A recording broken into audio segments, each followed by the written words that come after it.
2012년 7월에 미국 플로리다주에서 있었던 사건입니다.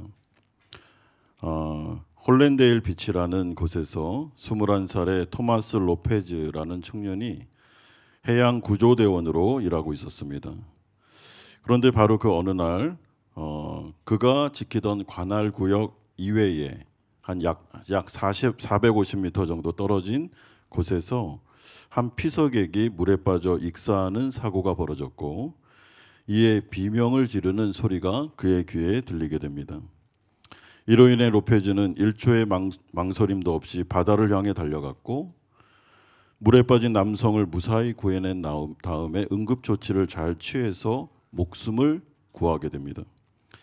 그런데 그는 본부로 돌아와 구조 보고서를 작성하는데, 그 보고서를 딱 제출했더니 이에 소속되어 있는 위탁관리 회사에서 즉각적인 통보가 왔는데, 당신은 해고입니다 라는 통보가 오게 된 것입니다.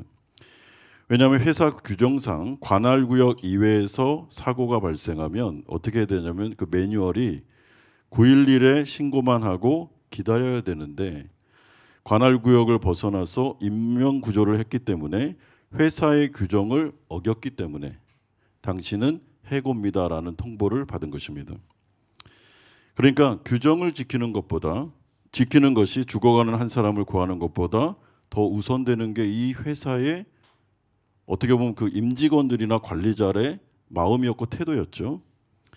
그래서 로페즈라는 이 청년이 해고를 당한 직후에 한 언론사와 인터뷰를 하게 되는데 이렇게 말했다고 합니다.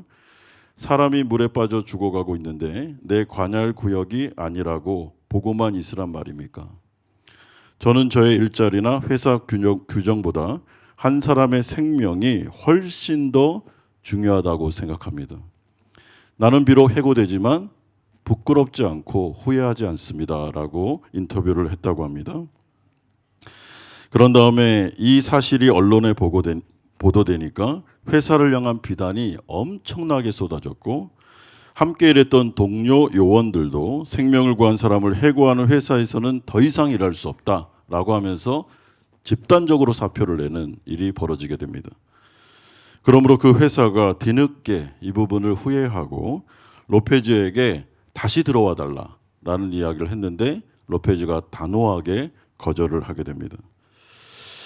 여러분, 이게 실제로 2012년 7월에 미국에서 있었던 일입니다. 여러분, 이 사건을 들으시면서 어떤 마음이 드십니까? 어떤 생각이 드십니까? 여러분, 이런 회사가 이해가 되십니까? 450m 떨어졌는데 이 요원은 요 관할구역에서만 안전요원 역할을 해야 되는데 그걸 벗어난 겁니다. 죽어가는 사람을 구했습니다. 뭐가 문제입니까? 여러분, 그 회사의 규정이 아무리 그렇게 있어도 사람은 살리고 봐야죠.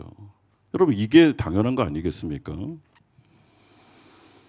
여러분, 저는 이 사건을 이렇게 보면서 참 어처구니 없구나라는 생각을 하게 되었는데, 오늘 본문을 보시면 이와 동일한 굉장히 어처구니 없는 인물이 한 명 등장하는데, 그 사람이 누군가 하면 회당 전체를 관리하고 있었던 그 당시의 유대 종교 지도자, 여러분, 굉장히 존경받는, 지금으로 말하면 뭐 목사급, 뭐 신학 교수급 정도 되는 사람이었습니다.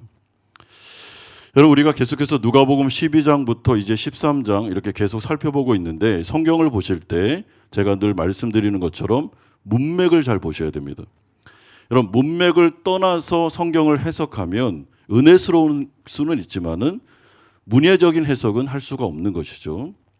그러면 우리는 누가복음 12장부터 지금 계속해서 이 금요 시간에 이 누가복음의 강해 설교를 듣고 있는데요. 어떤 이야기를 들었습니까? 말세를 살아가는 성도들이, 이 마지막 때를 살아가는 사람들이 어떻게 해야 이 세상을 어리석지 않고 지혜롭게 살아갈 수 있느냐라는 문제를 다뤘습니다.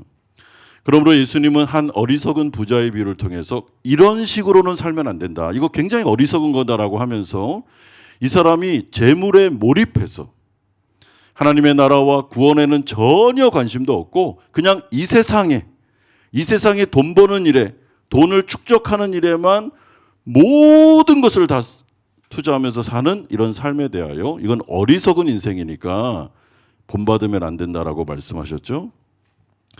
그런 다음에 아무것도 염려하지 말라라고 말씀하시면서 예수님께서는 무엇을 입을까 먹을까 주님이 걱정하고 있으니까 이 세상에 몰입하지 말고 하나님의 나라와 의를 위해서 살아가라 하면서 뭐라 그랬습니까?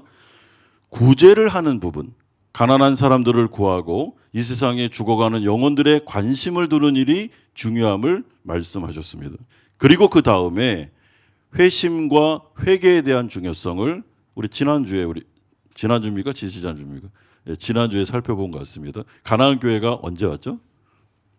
지지난주입니까? 네, 지난주? 지지난주. 네, 지금 정신이 없습니다. 제가 이은하 목사님이 안 계셔가지고 제가 설교를 너무 많이 해가지고 지금 정신이 없습니다. 드디어 이번 주일날 옵니다. 이 목사님이. 네, 얼마나 반가운지 몰라요. 여러분 이런 맥락 속에서 이제 오늘 본문이 딱 나오는데 오늘 본문에는 여러분 주목하셔야 되는 게 말세를 살아가는 사람들이 어떻게 해야 어리석지 않고 지혜롭게 살 수 있는가. 예수님이 등장하시고 그리고 한 회당장이 등장합니다. 그리고 거기에 한 사건이 벌어지는데 귀신 들려 18년 동안 허리를 굽혀 한 번도 펴보지 못한 한 비참한 여인이 나타나는데 예수님이 바라보는 시각과 회당장이 바라보는 시각이 완전히 다릅니다. 그러면서 이 본문이 하고 싶은 말은 예수님과 같은 인생을 살라는 거예요. 이 어리석은 회당장처럼 살면 안 된다. 이게 오늘 본문 전체를 아우르는 문맥이고 말씀임을 여러분 기억하시면서 오늘 말씀을 들으시면 되겠습니다. 첫 번째는 귀신 들려 곱사병에 걸린 여인을 바라보시는 예수님의 마음이 10절에서 13절까지 나타나고 있습니다. 오늘 본문 10절에 보시면 이 사건은 안식일에 회당에서 일어난 사건입니다. 여러분 11절은 이 회당 안에 예수님이 설교하는 그 안에 18년 동안 귀신이 들려 곱사병, 그러니까 허리가 굽었는데 이렇게 거의 기역자로 굽었는데 한 번도 펴지 못하고 고생 중에 있었던 한 여인을 우리 가운데 알려주고 있습니다. 그러니까 지금 이렇게 예배를 드리고 있는데 제가 이렇게 설교를 하고 있는데 18년 동안 극심하게 병으로 시달리는 그리고 귀신 들려서 고생하고 있는 한 여인이 여기 앉아 있는 것과 똑같습니다. 그런 상황입니다, 지금. 여러분 그런데 이 여인을 묘사하는 11절에서 동사의 시제가 미완료 과거형입니다. 이게 무슨 말인가 하면 이 여인은 18년 전부터 이런 고생을 했고 현재에도 지금 이런 아픔을 당할 뿐만 아니라 미완료 과거형, 미래에도 나아질 기묘가 전혀 없는, 만약에 기적의 역사가 일어나지 않는 한 이 여인은 평생 죽을 때까지 이런 상태로 살 수밖에 없다라는 것을 말씀해 주고 있습니다. 이런 운명입니다, 이 여인은. 이게 바로 미완료 과거형이에요. 그러므로 이 여인을 소개하면서 이 여인은 평생 이렇게 살다가 죽을 거야. 이게 바로 이 여인의 운명이야. 이 여인의 인생이라니까 하면서 오늘 본문이 강조해 주고 있습니다. 뭐 때문에 이렇게 됐습니까? 귀신 때문에요. 사탄의 역사 때문에 이렇게 된 것입니다. 그러므로 오늘 본문은 병에 대한 이야기를 하고 있지만 그 이면에 있는 귀신에 사로잡혀 있는 사탄 마귀가 불법으로 사로잡고 있는 이 세상 가운데 태어나면서부터 죽을 때까지 기적이 일어나지 않는 이상, 예수를 믿는 은혜가 그에게 폭포수처럼 부어지지 않는 이상 지옥을 향해 가는 모든 사람들의 운명을 이 여인을 통해서 보여주는 것이죠. 여러분 그런데 오늘 이 여인에게 놀라운 한 사건이 벌어집니다. 전혀 예상하지 못했던 일입니다. 12절에서 13절 보시면 예수께서 보시고 불러 이르시되 여자여 네가 네 병에서 놓였다 하시고 안수하시니 여자가 곧 펴고 하나님께 영광을 돌리는지라. 여러분 12절에서 13절에 예수님이 이 여인을 보셨고 안수하고 치료하십니다. 그런데 여기서 사용된 동사가 다 완료형입니다. 무슨 말인가 하면 예수님께서 보셨고 안수하셨고 치료하셨는데 이거는 완치됐다는 것입니다. 완치. 이제 이 문제가 끝났다는 것이죠. 그러니까 이 여인에게 기적의 역사가 나타난 것입니다. 예수님을 통해서. 그런데 이것은 누가복음 4장에 가보시면 16절에서 21절까지 예수님이 이미 회당에서 자신에 대하여 예언하신 이사야서의 말씀이 성취된 것을 말합니다. 여러분, 누가복음 4장 19절 보시면 주의 은혜의 해를 전파하게 하려 하심이라 라고 하면서 18절에 포로된 자에게 자유를, 눈먼 자에게 다시 보게 함을 전파하며 눌린 자를 자유롭게 하고. 누가요? 메시아가 오시면, 이사야 선지자가 예언했던 그 메시아가 오시면 이런 사건이 벌어지는데, 포로된 자가 자유함을 얻고 눈먼 자가 다시 보게 되고 눌린 자가 자유함을 얻는 엄청난 해방의 역사가 나타나게 될 거다라고 누가복음 4장에 이미 예언하셨던 그 예수님의 예언이 지금 성취되는 거죠. 눈앞에서 지금 성취되고 있는 것입니다. 그러므로 이 사건은 예수님이 구약부터 계속해서 예언하셨던 바로 그 메시아, 그분이다라는 것을 우리 가운데 알려주고 있습니다. 여러분, 예수님이 그분이십니다. 오직 예수님 밖에는 구원자가 없습니다. 믿으십니까? 여러분, 예수님 외에 죄로부터 해방시켜줄 그 누구도 없습니다. 우리는 종교다원주의를 믿지 않습니다. 우리는 아무리 욕을 하고 편협적이다 말해도 아무 상관없습니다. 우리는 예수 그리스도만 전합니다. 왜냐하면 그분만이 구약에서 예언하신 바로 그 메시아, 이분만이 죄로부터 해방시키고 우리를 자유케 하며 모든 아픔을 다 해결할 수 있는 유일한 분이기 때문입니다. 여러분, 우리가 지금 이 자리에 나와 있는데 여러분들이 이 자리에 영적인 눈을 여셔야 됩니다. 여러분, 지금 사람 앞에 나온 게 아니에요.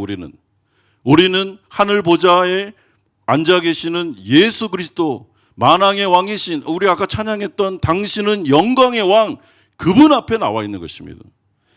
그러므로 그분 앞에 나와 우리가 예수의 이름을 부르기만 하면, 나사렛 예수여 나를 불쌍히 여기소서라고 부르며 나아갈 때 주님께서 임마누엘 하시기 때문에 우리 가운데 이사야서의 말씀을 성취시키면서, 여러분, 우리도 죄로부터 해방을, 아픔으로부터 자유를, 사탄 마귀의 권세로부터 자유로워지는 역사를 이루실 줄로 믿습니다. 여러분, 이것은 인간이 하는 일이 아닙니다. 예수님이 하시는데 성령을 통해서 지금 이 자리에 예수님이 임재하여 계십니다. 여러분, 그렇기 때문에 이 놀라운 예수의 능력을 통해서 이 사람이 하나님께 영광을 돌리게 됩니다. 그러므로 성령의 통제를 받는 이 예수님, 여러분, 이 가운데 이 여인을 바라보시는 그 12절의 그 단어가 중요한데요. 여러분, 예수께서 이 여인을 보셨다라고 하는데 이 보다라는 동사가 그냥 봤다라는 의미가 아닙니다. 주목해서 보셨다, 그리고 그 안에 느꼈다, 체휼했다라는 의미가 포함되어 있습니다. 그러니까 이런 거죠. 앉아있는 여인을 바라보셨는데, 주목해서 보셨는데 너무 불쌍한 것입니다. 이 여인의 인생을 보니 18년 전부터 곱사병에 걸려 귀신 들려, 여러분, 제대로 생활이나 했겠습니까? 뭐 직장이나 다녔겠습니까? 얼마나 많은 돈을 탕진했겠습니까? 이걸 고치려고. 얼마나 많은 일들이 있었겠습니까? 그런데 그거를 아시는 예수님께서 이 여인을 바라보시면서 그 아픔을 체휼하고 있는 거예요. 그 아픔을 느끼고 있는 겁니다. 이게 바로 이 보다라는 동사에 포함된 의미입니다. 그러므로 예수님께서 이 사랑하는 아브라함의 딸, 이 여인을 바라보며 하나님의 마음의 아픔을 느끼고 성령의 마음을 느끼실 것, 여러분, 이 모습을 바라보면서 오늘 본문이 우리 가운데 해주는 메시지는, 예수를 믿고 회심하여 성령이 내주하시는 성도들은 죽어가는 영혼들을 바라보거나 고생하는 사람들을 바라볼 때 여러분, 예수님과 같은 마음으로 바라볼 수밖에 없다는 거예요. 왜냐하면 하나님 아버지의 마음이 이식이 됐기 때문입니다. 여러분, 예전에 우리가 예수 믿기 전에는 우리의 마음이 항상 죄의 지배를 받는 마음이었습니다. 이 안에 성령의 마음, 육신의 욕망이 같이 있었지 않았습니다. 성령의 마음은 없었어요. 그냥 육신의 욕망만 있었습니다. 우리의 마음 속에. 그런데 성령이 우리 가운데 내주하시면서 하나님의 그 심장, 하나님의 마음이 우리에게 이식이 됩니다. 여러분, 심장병에 걸린 사람이 정말 많이 악화가 되면 그 사람을 살리려면 어떻게 합니까? 심장을 이식해야 돼요. 새로운 인식을 가져와야 됩니다. 심장을. 마찬가지입니다. 우리가 예수를 믿는 순간 우리 마음속에 있는 그 심장이 하나님의 마음으로 딱 바뀝니다. 그래서 예수님을 딱 믿고 나잖아요. 그러면 죽어가는 영혼들을 바라볼 때 눈물이 나요. 그리고 고생하는 성도들, 교우들을 바라보면 마음이 아픕니다. 그들의 마음이 체울이 돼요. 왜냐하면 우리가 잘나서가 아니라 성령이 우리 가운데 역사하기 때문에 그렇습니다. 여러분, 그러므로 오늘 이 본문이 우리 가운데 알려주는 핵심적인 메시지는 말세를 살아가는 성도들이 어리석지 않고 지혜롭게 사는 방법이 무엇입니까? 예수를 믿고 회심하여 성령이 내 안에 내주하심으로 하나님 아버지의 마음이 내 마음에 이식됨으로 우리가 이제는 나 자신만을 위해서 사는 것이 아니라 죽어가는 영혼들을 바라볼 때 이 호치민 땅 베트남에 아무리 선교사님들이 복음을 외쳐도 1%가 기독교율이 1%가 되지 않은 이 상황 속에서 여러분, 선교사님들만 계속 우는 게 아니라 모든 교우들이, 성도들이 이 땅을 바라보면서 눈물을 흘리고 죽어가는 영혼들을 바라보면서 막 아픔을 느끼고 내가 기도해야 되겠구나라는 생각이 들고, 그리고 교우들, 우리 한마음교회도 지금 얼마나 기도 제목이 많습니까, 여러분? 암 환우들, 그리고 몸이 아픈 분들, 마음이 아픈 분들, 코로나 이후에 보다 더 극심한 이 경제 불황 속에 기도 제목이 막 쌓여가는 이 상황을 보면서 여러분, 성도들을 바라보면서 마음이 아픈 거죠. 함께 기도해주고 중보해주고 싶은 마음이 드는 것, 이건 너무나도 당연한 일인데 그런 마음을 가지고 사는 게 지혜로운 인생이다라고 말씀해주고 있습니다. 오늘 크게 두 번째는 귀신 들려 곱사병에 걸린 여인을 바라보는, 그렇다면 회당장의 마음은 어떠했는가? 14절에서 15절 말씀합니다. 여러분, 회당장이 이 사건을 바라보며 이렇게 반응합니다. 14절 보시면 회당장이 예수께서 안식일에 병 고치는 것을 분내어 무리에게 이르되 일할 날이 엿새가 있으니 그동안에 와서 고침을 받을 것이요 안식일에는 하지 말 것이나 할거늘. 여러분에서 분을 냈다라는 것을 직역하면 격분했다, 굉장히 화를 많이 냈다라는 거예요. 그러니까 다시 말하면 막 소리를 지르든지 아니면 막 분노를 표출하면서 예수님을 향해서 아니면 이 여인을 향해서 지금 뭐 하는 거야? 막 이런 식으로 했다는 거예요, 여러분. 여러분, 제가 지금 설교를 하고 있는데 여기 앉아 있는 어떤 분이 병이 치료됐어요. 그래서 막 일어나서 하나님을 막 찬양하고 있습니다. 근데 제가 막 뭐라 그러는 거예요? 지금 뭐 하는 거냐고, 지금 예배 시간에 설교하고 있는데 앉아! 뭐 이러면서 이런 상황입니다, 지금. 여러분, 이 사람은 왜 이렇게 화를 많이 내고 있습니까? 예수님이 이 여인을 치료해 주셨기 때문이 아닙니다. 여러분, 포인트는 평일이 아니라 안식일에 일을 한 거예요. 이게 문제입니다. 왜냐하면 유대인들은 안식일에는 일하지 말라라는 그 10계명의 계명을 잘 지키기 위해서 본인들이 만들어낸 다른 법들이 많았습니다. 그 중에 안식일에는 절대로 일을 하면 안 되는데, 여러분, 이 전기를 끄거나 켜도 안 됩니다. 그런 일을 해도 안 돼요. 그 외에도 뭐 많습니다. 하여튼 많이 만들어놨는데 병 고치는 것도 안 돼요. 그런데 응급 환자는 할 수 있습니다. 그러니까 이 회당장이 바라볼 때 이 여인은 응급 환자가 아니라는 거예요. 그러니까 내일 고쳐도 되는데 왜 굳이 회당에서 안식일에 고쳤냐? 이게 이 사람을 굉장히 화나게 만든 일이었습니다. 그러므로 일할 날이 엿새가 있는데 그때 와서 고침을 받으면 되지 왜 굳이 안식일에 병을 고쳐 하면서 엄청나게 화를 내는 것입니다. 여러분, 그렇다면 이 장면을 바라볼 때 여러분들은 어떠십니까? 이해가 잘 되십니까? 18년 동안이나 귀신 들려 허리가 완전히 굽어 비참한 인생을 살았던 이 여인이 지금 병고침을 받고 완치를 받아서 막 하나님을 찬양하고 있습니다. 하나님을 막 노래하고 있어요. 그리고 사람들이 이 광경을 보면서 막 하나님을 향해서 박수를 치고 있어요. 이런 상황입니다. 그런데 바로 그 옆에서 회당을 총괄했던 이 사람이 그 시대 종교 지도자가 막 화를 내는 거예요, 지금. 여러분, 이렇게 구부리면서 살았던 여인이 지금 펴졌다니까, 이렇게. 그래서 막 하나님을 막 찬양하고 있는데 그 옆에서 막 화를 내는 거예요. 앉아, 지금. 아니, 그 허리가 펴졌다고 이게 이해가 돼요? 저는 이게 설교 준비하면서 이해가 안 돼가지고. 제가 아까 서론에서 했던 예화도 이해가 안 되지만 이게 너무 이해가 안 되지 않습니까, 여러분? 이게 상식적입니까? 어떻게 이런 식으로 비상적이고 이런 식으로 마음이 굳어질 수 있죠?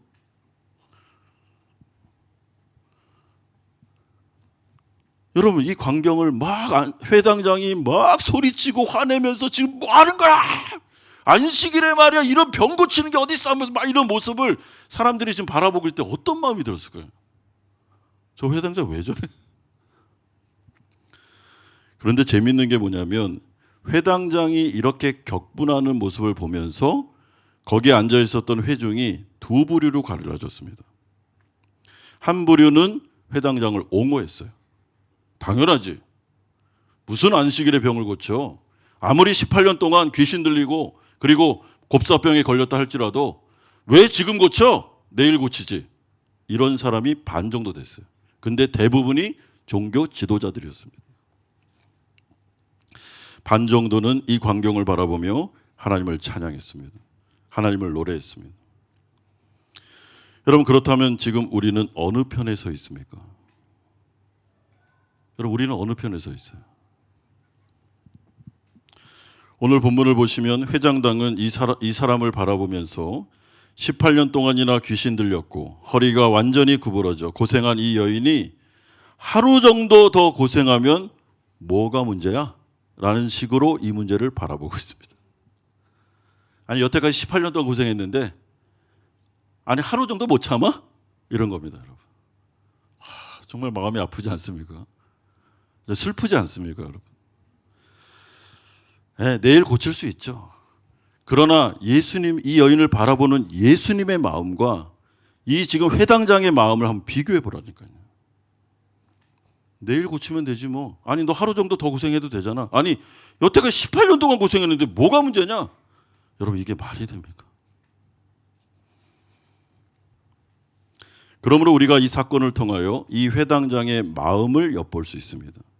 이 회당장은 긍휼의 마음이 조금도 없는 사람이에요.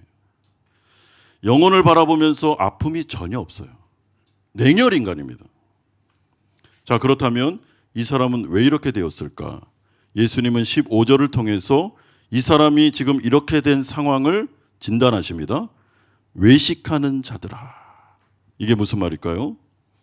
실상은 회심한 사람이 아닌데, 예수를 믿은 사람이 아닌데 여태까지 자기가 예수를 믿었다고 생각하고 또한 다른 사람들도 다 예수를 잘 믿는 사람이라고 얘기해 주면서 지금까지 회당장이니까 우리로 따지면 여러분, 성경 공부를 어마어마하게 하고 신학교 가서 성경을 배우고 목사가 되고 교회 지도자가 되어서 여태까지 지금 지도자 역할을 해온 겁니다. 외식하는 거죠. 실상은 구원받지 못해 성령이 없기 때문에, 그러니까 예수님이 지금 하고 싶은 말은 너는 네 마음속에 성령이 없기 때문에, 하나님의 마음이 이식되지 않았기 때문에 이런 식으로 반응할 수밖에 없어. 이해해? 이런 뜻입니다. 그러므로 종교적인 쇼를 하고 있는 것이죠.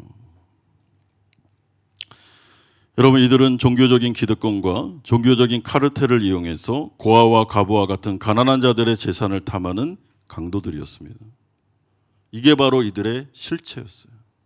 외식하는 자들아 라는 말 속에 포함된 것입니다. 그러므로 예수님께서 이 사람을 바라보면서 하는 말은, 그래, 당연하지. 넌 회심받지 못했잖아. 그리고 네 안에 성령이 안 계시고 네 안에 하나님의 마음이 없는데 어떻게 이런 사람을 바라보면서 불쌍히 여길 수 있겠어? 라는 의미입니다. 여러분, 이것은 굉장히 충격적이면서도 우리 자신을 돌아볼 수 있는 마음이에요. 여러분, 우리가 이렇게 인생을 살면서 하나님을 믿었잖아요. 근데 하나님을 믿으면 믿을수록 더 이기적으로 된다면, 하나님을 믿으면 믿을수록, 그러니까 믿음의 연수가 계속 많아지면 많아질수록 자기 자신만 생각한다면, 그리고 다른 영혼을 바라볼 때 전혀 느낌이 없어요. 뭐 베트남에 인들이 죽어가든, 예수 믿지 않고 지옥에 가든 아무 느낌이 없어요. 전혀. 정말 전혀 느낌이 없어요. 그리고 교회 안에 성도들이 고생하고 기도 제목이 있고 계속해서 중보 기도가 올라오고 우리 환우들을 위해서 기도하십시다 하는데 느낌이 없어요. 그 사람은 그 사람 문제고 나는 나고. 여러분, 이런 식으로 생각한다면 한번 이렇게 의문을 던져봐야 돼요. 내가 하나님 아버지의 마음이 이식돼 있나? 내 안에 성령이 계신가? 돌아봐야 돼요. 여러분, 그 사람이 아무리 성경을 몇 독을 하고 교회 안에 프로그램을 다 이수하고 제자훈련 몇 번을 다 하고 상관없습니다. 그 사람이 목사고 신학자 상관없어요.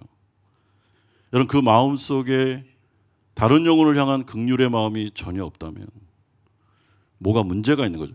이 해당장은 뭐가 문제가 있는 겁니다, 지금. 그러므로 오늘 본문은 이 사건을 통해서 회당장을 비롯한 그 당시의 종교 지도자들이 정말로 어리석은 자들임을 말씀해 주고 있습니다. 여러분, 제가 볼 때 어리석은 한 부자 비유에 나오는 그 부자보다 훨씬 더 어리석어요. 그리고 훨씬 더 악합니다.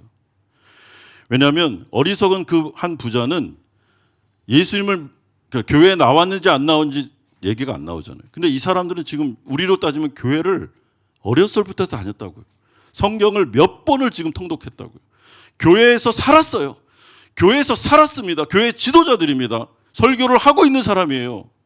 그런데 이 사람이 회심을 못했어요. 예수를 몰라. 그래서 하나님의 마음이 이식이 안 됐어요.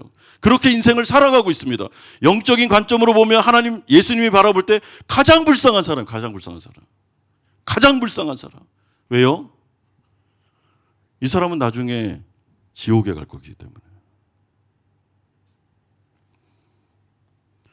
교회 나와 할 건 다 했는데 결국은 지옥에 가는 거예요.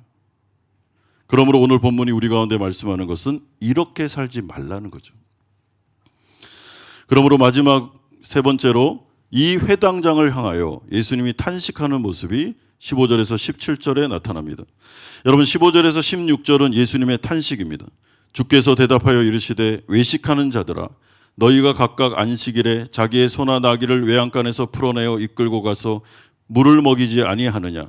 그러면 18해 동안 사탄에게 매임받은 이 아브라함의 딸을 안식일에 이 매임에서 푸는 것이 합당치 아니하냐? 여러분, 여기서 합당치 아니하냐, 이거를 영어로 번역하면 뭐냐면 it must be. 다시 말해 그것은 반드시 해야 될 일이 아니냐라는 뜻입니다. 이게 더 잘 번역하면 회심한 크리스찬이라면 당연히 그럴 수밖에 없는 거 아니냐라는 뜻입니다. 여러분, 내가 회심한 사람이라면 18년 동안 귀신 들렸다가 그리고 곱사병에 걸려 그 고생했던 사람이 지금 완치를 받았다면, 하나님의 기적과 은혜를 받았다면 여러분, 당연히 기뻐해야죠.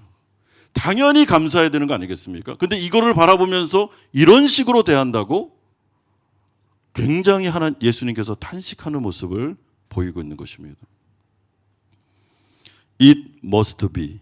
당연히 그렇게 해야죠. 여러분, 구원받은 성도가 죽어가는 영혼들을 바라보며 당연히 그렇게 해야죠. 이사야 선지자를 향해서 하나님 뭐라 그럽니까? 누가 갈까? 누가 이 음침한 골짜기를 떠나 누가 그 망하는 백성들에게 가서 복음을 전할까? 이사야가 뭐라 합니까? 내가 가겠다고. 내가 가겠다고 그러지 않습니까? 당연히 it must be. 당연히 내가 가야죠. 이거 아닙니까? 여러분, 이 땅 가운데 다음 세대를 위해서 기도합시다. 다음 세대가 다른 세대가 되지 않도록, 우리 자녀들이 예수에게서 멀어지지 않도록, 우리 다른 세대, 되지 않도록 한국에 지금 주일학교가 텅텅 비고 있다고 하는데 우리가 이들을 위해서 기도하십시다 할 때 it must be 당연히 그들에게 복음을 전할 사람이 필요하잖아요. 여러분. 그런데 중고등부 교사 많이 안 한대요. 왜냐하면 제일 힘드니까. 특별히 중2 아이들.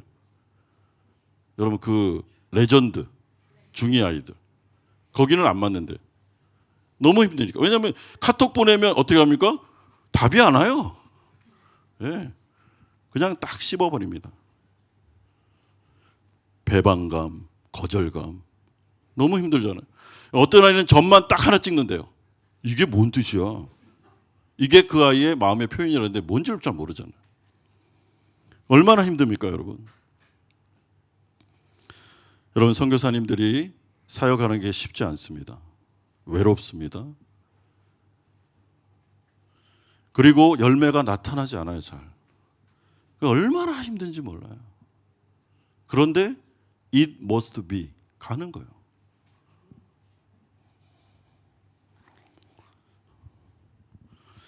여러분 탄식하는 겁니다.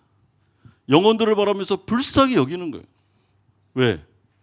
우리는 성령을 받았고 하나님의 마음이 우리의 마음속에 이식됐기 때문이죠.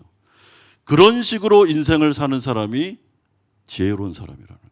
여러분 말세를 살아갈 때 우리가 예수님처럼 살아야지 회당장처럼 살면 안 되는 것입니다. 그러므로 오늘 본문을 통해서 우리가 우리 자신들을 돌아볼 때 여러분 우리의 마음을 한번 돌아보면 좋겠어요. 정말 내가 예수 믿은 다음에 죽어가는 영혼들을 바라볼 때 안타까운 마음이 있는지, 불쌍히 여기는 마음이 있는지, 또한 이 18년 동안 귀신 들려 괴로워하고 있는 이 미완료 과거형, 미래에도 소망이 없는 이런 운명을 타고났다고 그렇게까지 얘기 들었던 이 사람 바라볼 때 정말 불쌍히 여기는 마음이 있는지요. 여러분 돌아보십시오. 그리고 성령을 의지해서 마음을 바꿔야 됩니다. 하나님의 마음이 우리 가운데 들어와야 돼요. 이제는 죽어가는 영혼들을 위하여 구령의 열정을 가지고 기도하셔야 됩니다. 베트남 땅을 위하여 선교사님들을 위하여 기도하셔야 됩니다. 그리고 하나님의 나라를 위해서 먼저 우선순위를 두고 기도하고 이 모든 것을 더하시는 하나님의 은혜를 누려야 됩니다. 우리가 한 공동체가 되었다면 이 땅 가운데 중보기도가 필요한 우리 성도들 바라볼 때 여러분 정말 마음 아파하면서 함께 기도해 주셔야 됩니다. 다음 주 월요일 날 우리 한 집사님이 한국에서 암 수술을 받는데 여러분 저는 그 생각만 하면 마음이 너무 아파요. 왜냐하면은 그 수술대를 혼자 들어가셔야 되잖아요. 마음이 어떨까? 여러분 이번 연도 들어서 왜 이렇게 우리 암하는 줄이 많은지, 또 마음 아픈 분들이 얼마나 많은지, 직장과 사업장의 문제로 힘들어하는 분들이 왜 이렇게 많은지 기도하라고 그렇게 하시는 것 같아요. 여러분 우리가 중보기도를 내놓고 같이 기도할 때 그냥 기도하지 말고 예수님이 그 여인을 보시고 주목해서 보시고 느끼고 체휼했던 것처럼 우리가 그분의 마음이 돼요. 그분의 사정이 되어 기도할 때 여러분 그런 인생을 살 때 하나님께서 말세를 잘 살아가고 있구나라고 말해 주실 줄로 믿습니다. 이런 은혜가 오늘 이 밤에 우리에게 있기를 주 예수 그리스도의 이름으로 축원드립니다. 기도하겠습니다. 아버지 하나님, 오늘 우리 가운데 또 하나님께서 말씀하여 주셨사오니 하나님 이 말씀을 우리의 마음에 새기고 묵상하고 우리 자신을 돌아보고 오늘 하나님께 나아가 기도하기를 소망합니다. 회개의 영을 부어주시고 기도의 영을 부어주셔서 하나님 오늘 드리는 이 기도가 응답되게 하시고 우리가 변화되게 하여 주시며 성령 충만함과 권능을 얻을 수 있도록 하나님 우리 가운데 역사하여 주시옵소서. 예수 그리스도의 이름으로